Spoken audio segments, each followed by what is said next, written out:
Shalom para pemirsa di seluruh tanah air atau di mana saja saat ini Anda berada. Kita berjumpa kembali dengan pelajaran firman Tuhan. Hari ini tentunya dengan judul yaitu mempercayai kebaikan Allah. Baik para pemirsa yang kami kasihi dan kami cintai, kita akan tetap dipandu oleh Bapak Pendeta Yusuf. Shalom Pak Pendeta. Shalom Tuhan. Sehat Pak? Sehat selalu. Baik Pak Pendeta, kita akan memulai pelajaran kita yang kali ini berjudul mempercayai kebaikan Allah ya Pak Pendeta. Ya. Sebelumnya saya akan bacakan dulu ayat hafalan kita Pak ya, untuk menunjang pelajaran kita. Baik para pemirsa, ayat hafalan kita diambil dari Habakuk 2 ayat 14 yang bunyinya, sebab kami akan penuh dengan pengetahuan tentang kemuliaan Tuhan seperti air yang menutupi dasar laut. Ya itu Pak Pendeta sebagai ayat hafalan kita. Nah Pak Pendeta, kita melihat di sini pelajaran ini yaitu berhubungan dengan Nabi Habakuk ya Pak ya. Ya. Mungkin Pak Pendeta bisa ceritakan sedikit Pak, bagaimana sih Nabi Habakuk ini dalam kehidupan keseharian Pak? Kalau kita melihat dalam, saya coba pelajari sedikit mengenai buku Habakuk ini, dia seorang yang meneliti, dia suka melihat bangsa itu, mengamati bangsa itu. Kemudian waktu dia amati, saya rasa dia punya adalah seorang yang temperamental tentunya.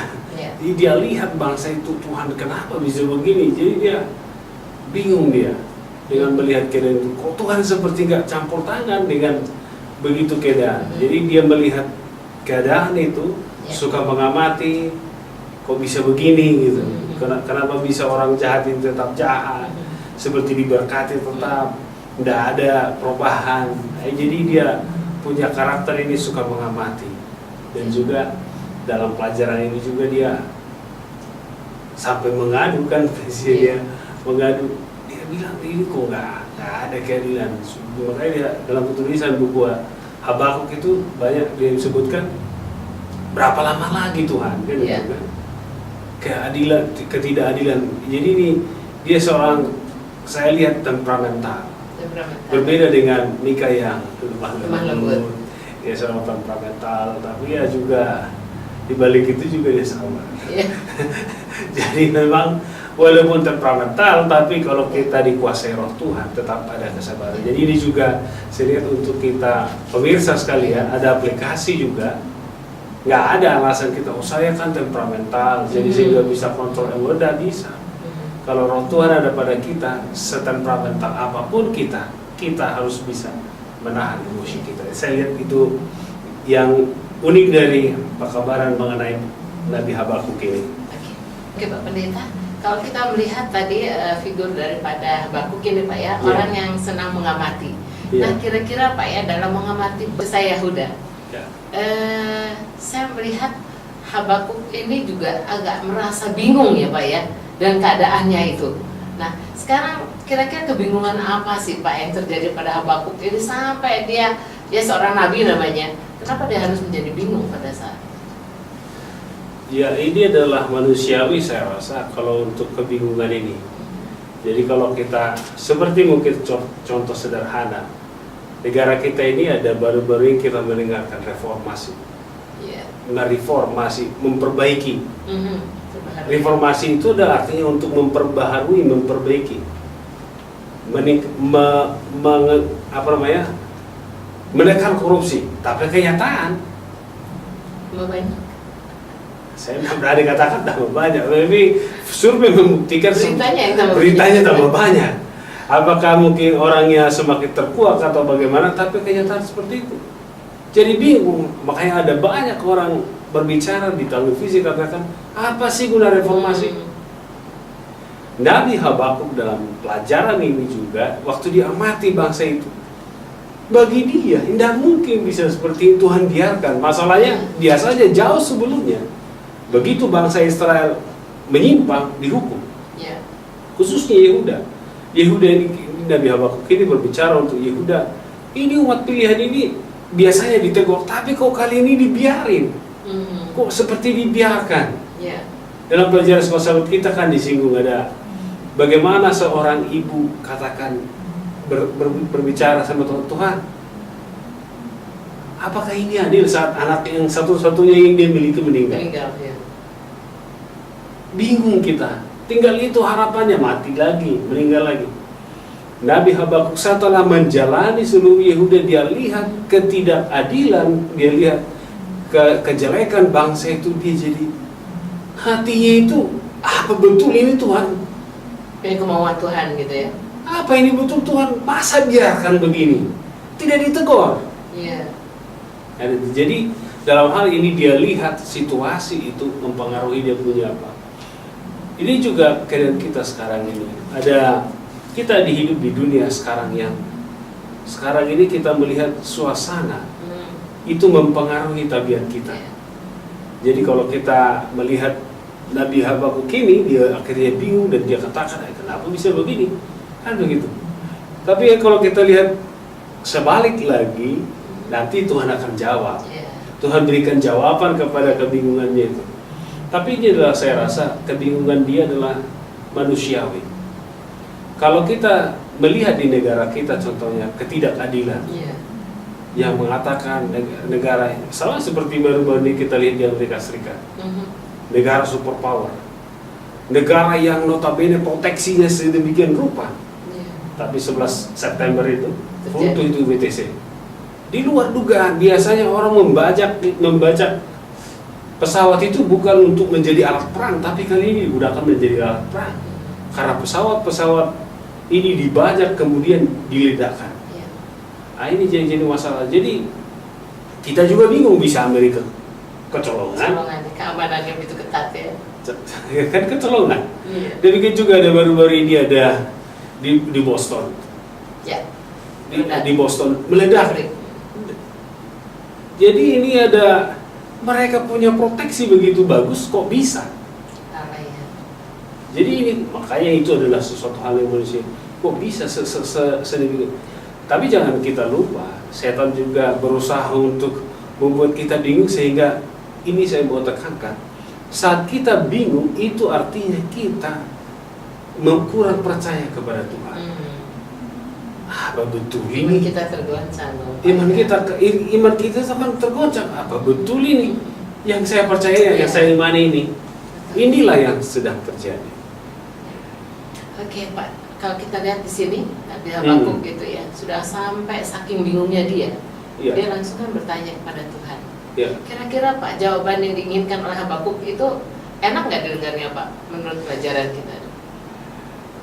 Sebenarnya saya lihat dalam hal ini, Habakuk menginginkan Tuhan mengatakan, aku akan panis. Mungkin dia bayangkan seperti zaman Daud. Waktu Daud dikatakan, mana kau pilih? Kau dihukum bangsa lain atau sakit, aku yang apa? Dia bilang, saya serahkan sama Tuhan.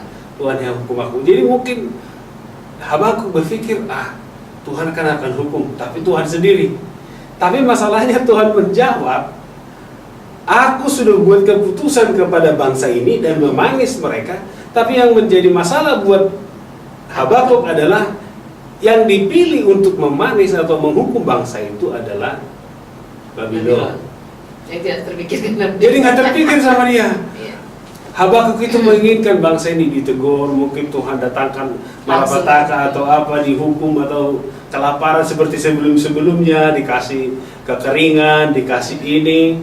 Tapi kali ini di luar dugaannya, Tuhan katakan, aku telah mengangkat Babylon untuk melaksanakan hukumanku kepada Yehuda. Nah Pak, kan di sini dalam melaksanakan hukumannya mungkin yang kita pelajari ini membingungkan juga untuk si Habakuk ya Pak ya, karena Habakuk sudah kan sebagai peneliti tadi sering mengamati. Bayangkan tentara dari Babylon itu kan sangat luar biasa ya Pak ya, kecepatannya dalam memangsa, menjajahnya ya Pak ya. Maka dikatakan di sini kan seperti Raja Wali, kemudian seperti macan tutul, seperti singa. Itu kan predator-predator yang mengerikan sekali ya Pak, kalau lihat sikap dari binatang itu. Apa demikian Pak kekuatan dari ini Babylon ini Pak? Jadi kalau kita lihat sekilas sejarah, memang waktu itu Yehuda pada waktu pembantaian itu mereka mendatang dengan kekerasan itu dan segala macam, tapi ada juga sisi kebaikan mereka. Ada beberapa orang yang dianggap pintar dan benar di situ dibawa ke Babilonia. Jadi memang mereka punya kekuatan itu luar biasa. Dan inilah yang membuat Habakuk, dia tahu Babilonia itu dia tahu. Dia tahu ini adalah bangsa yang suka berperang. Dan kalau kita lihat dalam hal ini, dia adalah penakluk. Jadi ada beberapa, kalau kita lihat kota Babilonia itu sudah didesain sedemikian rupa, memang sangat sulit untuk masuk. Kalau kita lihat sejarah kembali bahwa itu bisa dirubuhkan setelah Medo-Parsi mengalihkan sungai Tigris. Jadi butuh waktu yang begitu bertahun-tahun untuk bisa menaklukkan kota ini. Jadi mereka kota ini dipersiapkan kota perang. Jadi inilah seorang Habakuk itu katakan, Tuhan, kenapa mesti dia yang hukum? Tuhan kan ada, Tuhan saja yang hukum, jangan bangsa ini, kasihan kan gitu. Tapi Tuhan bilang, jadi ada istilah sekarang kan, jadi mungkin ada istilah orang muda, masalah buat lo kan. jadi dia bilang, Tuhan, dia kan kita lihat dalam pelajaran kita ini, dia mengadu sama Tuhan. Memang antik ini Nabi Habakuk. Biasanya Tuhan yang menyampaikan itu, kasih tahu bangsa itu supaya bertobat. Kali ini enggak, dia bilang, dia datang sama Tuhan, Tuhan kenapa bisa begini? Dan Tuhan jawab sekarang, oke, saya dengar kamu, tenang saja, saya sudah siapkan hukuman untuk mereka. Hukumannya bahwa Babilon. Wah, dia kaget dia, kan gitu. Jadi ini saya lihat aplikasi penting bagi kita. Kadang-kadang saudara, pemirsa juga, pada saat kita jauh dari Tuhan, mungkin Tuhan gunakan orang lain menghukum kita, mungkin yang lebih jahat. Menurut kita lebih jahat. Jadi orang yang lebih jahat untuk menegur kita supaya kita berubah. Jadi mungkin hal ini juga di dunia nyata sekarang ada. Jadi pada saat kita melakukan kesalahan, ya juga kita bisa dihukum.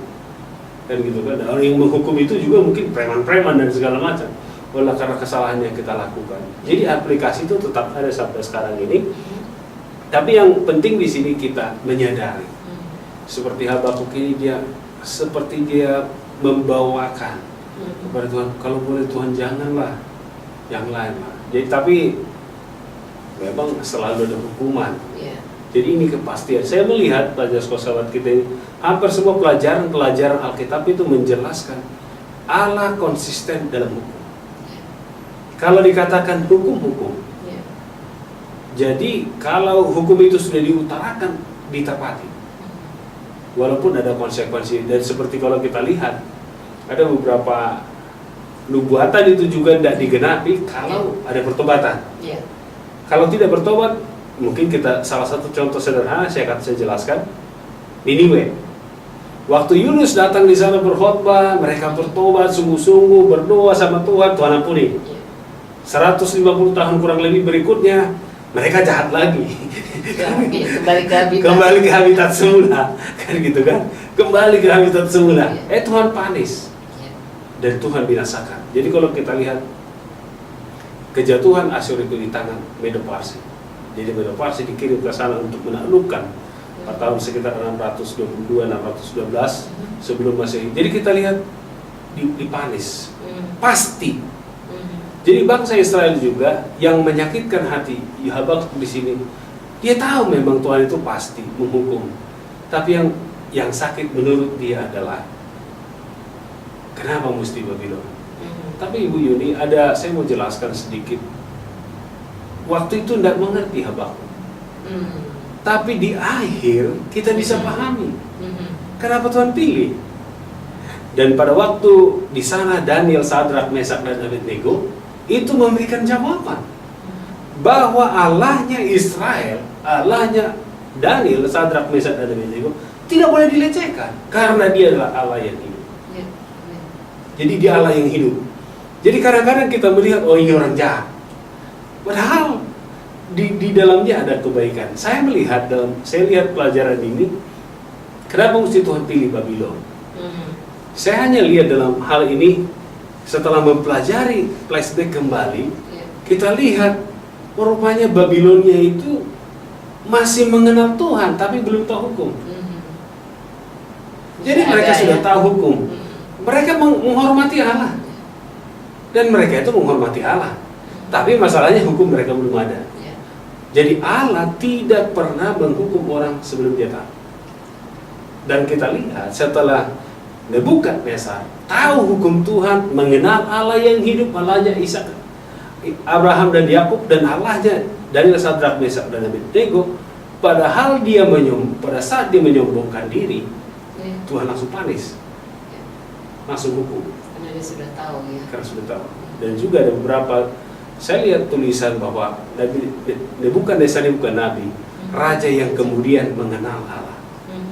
Dan dia katakan, tidak ada boleh Allah lain selain dia. Jadi ini satu konsep, Allah juga menggunakan bangsa lain yang notabene menurut kita bukan orang Allah, yang bukan bangsa yang takut akan Tuhan, tapi bangsa itu adalah bisa digunakan Tuhan untuk satu pekabaran untuk masa yang akan datang. Dan kita lihat di pengaruhnya luas, dan akhirnya Daniel itu berada di posisi sebagai penasihat raja.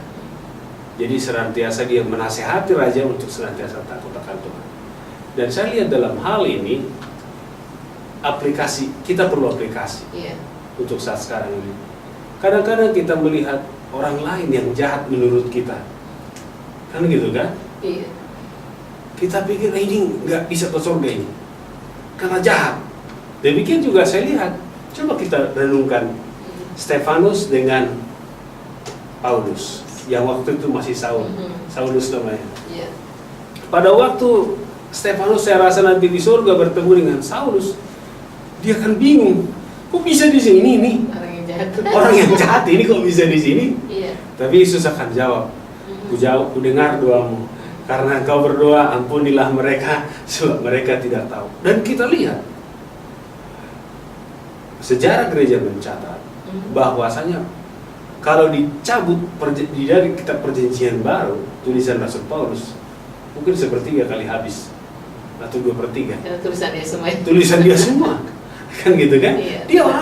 Bukan orang, ini orang luar biasa. Digunakan Tuhan. Kalau kita melihat sisi sebelumnya, dia jahat. Iya. Makanya kalau kita lihat pada waktu pertemuan di Damaskus itu, waktu mereka lihat ini, Paulus datang. Rasul-rasul ketakutan, dia bilang, saya sudah terima kebenaran. Demikian juga di Yerusalem, dia ditakuti. Yeah. Ini juga aplikasi kepada saudara sekalian. Saya sangat senang dengan pelajaran ini, mengingatkan saya untuk tidak pernah menghakimi orang.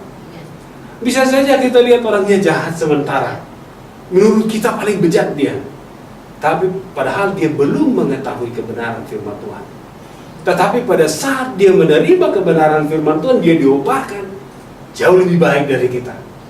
Sejarah mencatat bahwa Nabi Nebukadnezar, saya rasa Raja Israel pun ada seperti dia, kebaikan hatinya, kan gitu kan. Setelah dia mengenal Allah yang hidup, Allah Israel, sehingga saya melihat bahwa dia disebut juga sahabat Allah. Luar biasa itu.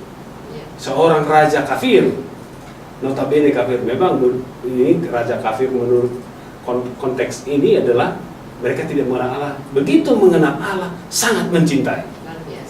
Luar biasa Bu Yuni. Dan akhir zaman juga akan banyak orang Nebukadnezar modern.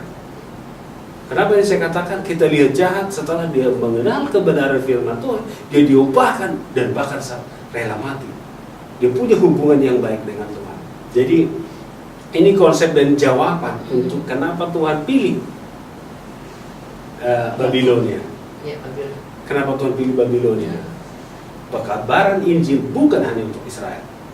Pekabaran Injil harus kepada semua bangsa, semua suku, semua bahasa. Amin. Harus merasakan kuasa Allah itu. Ya. Itulah saya rasa. Jadi ini Nabi Habakuk adalah nubuatan masa yang akan datang. Dan kita lihat memang dalam pelajaran sekolah sahabat kita dijelaskan satu-satunya saya rasa Nabi di kitab perjanjian lama yang berbicara justification by faith, diselamatkan oleh kasih karunia iman, hanya Habakuk. Oke, Pak Pendeta, sangat luar biasa pelajaran kita ini, sangat menarik sekali karena uniknya seorang Nabi ini. Jadi kita harus meneruskan pelajaran ini. Tapi kita akan rehat sejenak ya Pak Pendeta. Baik para pemirsa yang kami kasihi dan kami cintai, kita akan teruskan pelajaran kita ini setelah yang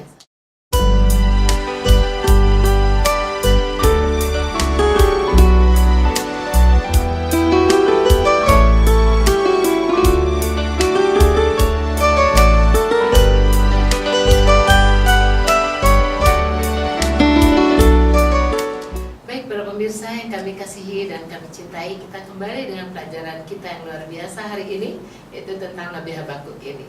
Dan kita akan kembali pada narasumber kita, yaitu Bapak Pendeta Yusak. Bapak Pendeta, kita akan teruskan pelajaran kita ini tentang Habakuk ini, Pak ya. Dia yang mencetuskan nabi yang unik, kemudian yang mencetuskan awalnya melihat masa ke depan ya Pak ya, yaitu bahwa keselamatan itu karena karunia melalui iman. Boleh Pak Pendeta ceritakan Pak, bagaimana kehidupan Habakuk ini selanjutnya? Karena dia yang mencetus seolah-olah sama seperti dia reformasi ya Pak ya, mereformasi, mengingatkan bahwa keselamatan itu bukan karena perbuatan ya Pak ya. Jadi Pak Pendeta bisa jelaskan sini, bagaimana kehidupan Habakuk selanjutnya setelah dia mendengar apa yang sudah Tuhan katakan kepada dia. Baik, jadi setelah dia berbicara dengan Tuhan, jadi ini antik ini. Biasanya Tuhan dia ngomong kan, gue mau ngomong sama lo kan gitu kan, kalau bahasa keren-trendinya kita. Tapi dia bilang, dia mau ngomong, Tuhan saya mau ngomong sama kamu sekarang. Dan dia Tuhan, oke, kita ngobrol lah. Jadi ini Nabi ini suka berinteraksi dengan Tuhan. Setelah berbicara lebih mendalam, dibuat kesimpulan. Gadisku, Tuhan itu baik. Saya rupanya dilayakkan jadi nabi bukan karena kehebatan saya, oleh karena kasih karunia. Maka dituliskan di dalam buku Habakuk, dikatakan orang benar akan hidup oleh iman. Jadi ini juga memberikan pelajaran aplikasi untuk saat sekarang ini. Saat kita mengenal Allah, bertemu dengan Allah, bersahabat dengan Allah, maka kita memahami rencana Allah bagi masing-masing kita. Sama seperti Habakuk dalam hal ini, sekarang dia merasakan, oh Tuhan, katanya, Engkau rupanya luar biasa. Engkau mengampuni saya dan juga mengampuni. Kenapa? Kalau kita lihat dalam pelajaran berikutnya, di pelajaran hari Kamis dikatakan, sekalipun pohon ara tidak berbuah, sekalipun pohon zaitun tidak berbunga, sekalipun pohon anggur tidak berbuah, tapi kasih karunia. Jadi dia merasakan, oh Tuhan, katanya, aku tahu rupanya saya ini sesat. Telah menyalahkan, mengadu kepada Tuhan, Kau punya rancangan yang terbaik. Dan ini juga aplikasi penting untuk kita zaman sekarang ini. Sering kita merasa Tuhan itu nggak adil, padahal Tuhan telah merencanakan yang terbaik. Mungkin di antara kita, pemirsa sekalian, saudara-saudara, saya ketepatan kerja 5 tahun di rumah sakit. Kalau orang stroke, minggu pertama dia bilang, nggak tahu lah, ini mungkin cobaan bagi saya. Minggu pertama, minggu kedua sudah mulai dia bilang, saya tidak tahu rencana Tuhan. Minggu ketiga dia bilang, Tuhan ini nggak adil, kenapa harus begini kan gitu kan? Kenapa harus saya alami penyakit ini? Kenapa? Kurang apa salahku Tuhan? Apa dosaku? Apa aku baik sama Tuhan dan segala macam. Tapi Nabi Habakuk mengingatkan kita, semua ini kebaikan Tuhan, demi untuk juga merasakan kita. Saya lihat dalam hal ini, pada waktu bangsa Israel berada ditawan di Babilonia, mereka akhirnya menjadi saksi. Pada waktu Daniel, Sadrak, Mesak, dan Abednego di sana, mereka saksi. Pada waktu Nebukadnezar katakan, larang siapa yang tidak menyembah, mati katanya. Apa dikatakan oleh Daniel, Sadrak, Mesak, dan Abednego?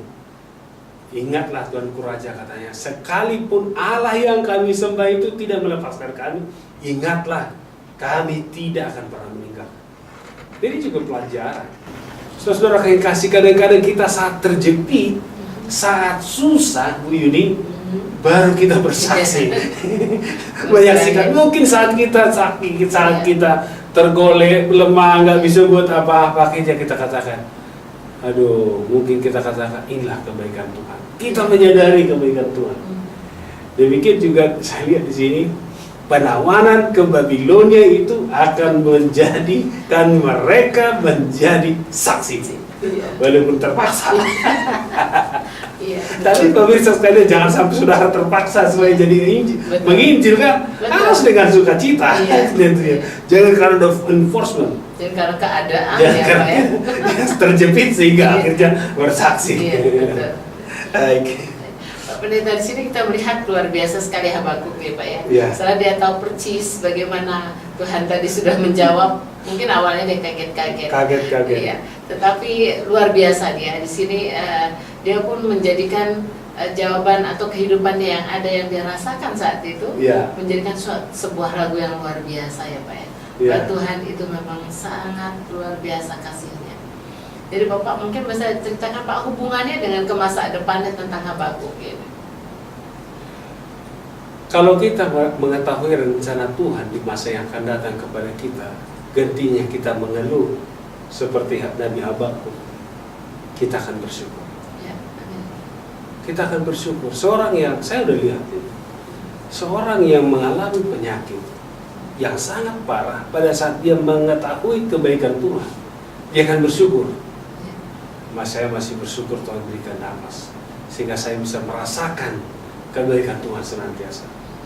Ada banyak juga orang yang saya sudah lihat, contoh ada yang sakit kanker dan segala macam, dia tidak rasa lagi sakit dengan pertolongan Tuhan, tapi ada yang harus menjerit-jerit. Oleh karena jadi macam-macam panggilan Tuhan itu. Jadi saya lihat dalam hal ini Nabi Habakuk setelah melihat itu, maka dia belajar untuk bersyukur. Pemirsa sekalian juga dan seluruh pemirsa yang dan kami juga yang ada di sini, mungkin kekurangan kita kurang bersyukur. Jadi kita gak mensyukuri kebaikan Tuhan. Jadi terkadang kita hanya minta waktu enak. Begitu Tuhan kasih enak, lupa bersyukur. Saat susah datang lagi sama Tuhan kan gitu. Minta ampun Tuhan, tolong kan gitu kan. Jadi saya lihat dalam hal ini yang di belakangan kehidupan Nabi Habakuk ini memberikan pelajaran untuk kita memahami rencana Tuhan. Yang paling indah dalam kehidupan kita, apapun yang terjadi dalam hidup kita, kalau kita tahu rencana Tuhan bagi kita, semua akan indah pada waktunya. Amin. Rasul Paulus dicembeti, dipukul, hampir mati di laut, hampir tenggelam. Dia bilang segala perkara, Filipi 3 ayat 14. Segala perkara dapat kutanggung melalui Dia yang memberikan kekuatan bagiku. Kemudian dia katakan, bagiku telah tersedia mahkota kehidupan. Semua kuanggap sampah katanya kan. Jadi semua kuanggap sampah. Setelah kenapa? Karena dia tahu hubungan baiknya dengan Tuhan.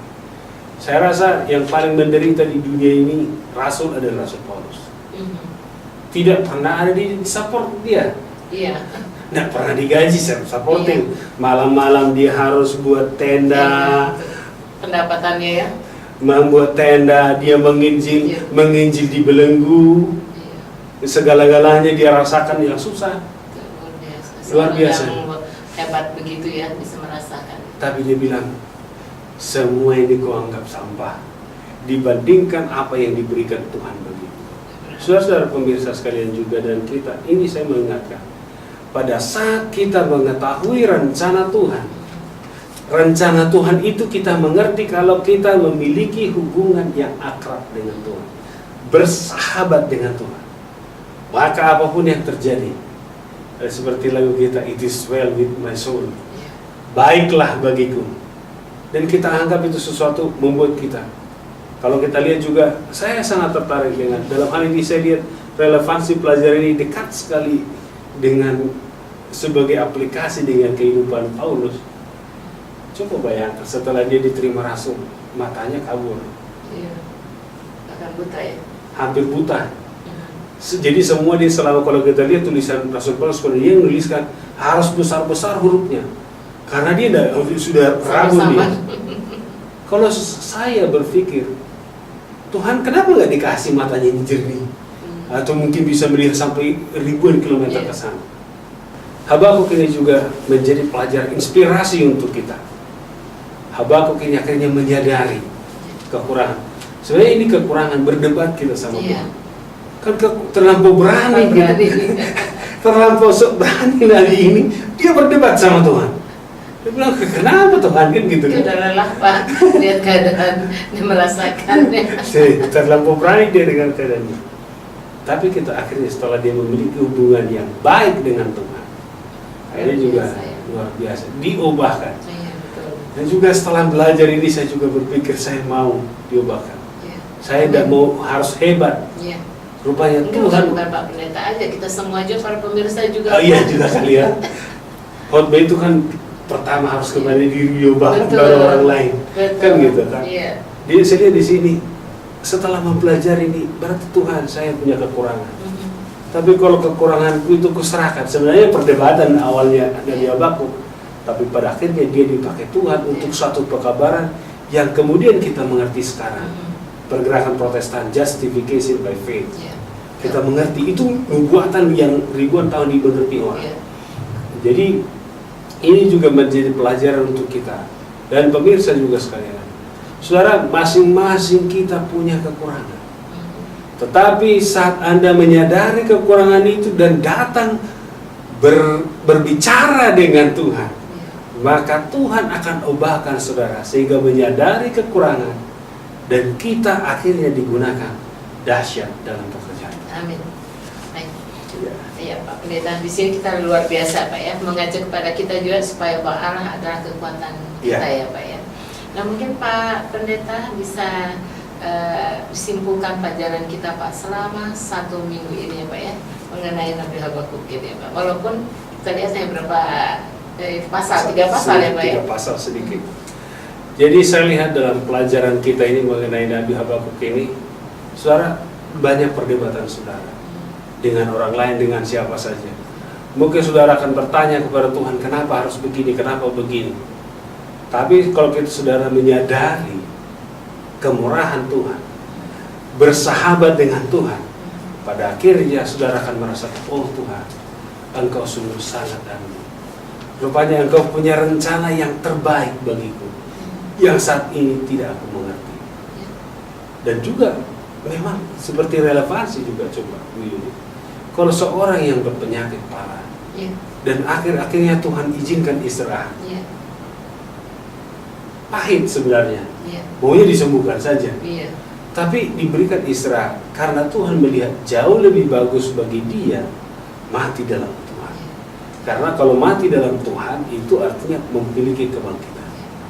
Jadi pemirsa sekalian, ada banyak perkara di dunia ini yang gak pernah saudara mengerti dan sulit untuk dipahami. Kalau saudara mau debat kepada Tuhan juga, Tuhan pasti punya jawaban yang terbaik. Yang saat ini saudara-saudara yang sangat kita butuhkan, bina hubungan yang baik dengan Tuhan. Bercakap-cakaplah seperti dalam hal ini Habakuk. Walaupun saudara rasa perlu berdebat dengan Tuhan, berdebatlah. Tapi yang penting juga mau mendengar hardikan dari Tuhan. Amin.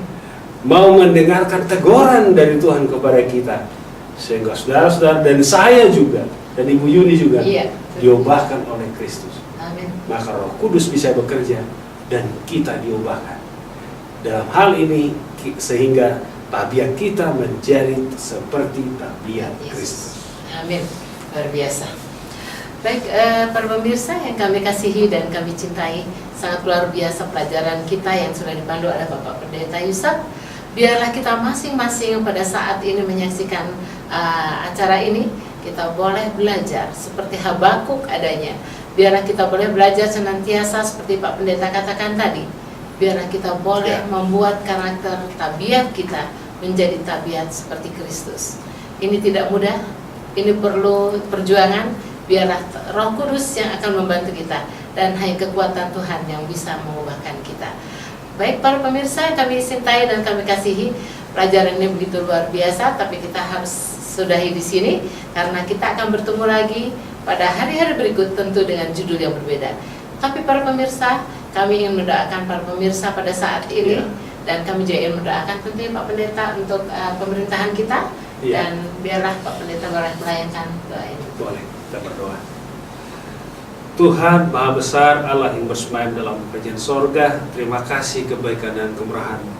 Terima kasih Tuhan atas pelajaran yang indah yang mengingatkan kami Tuhan, kami ini adalah orang-orang berdosa.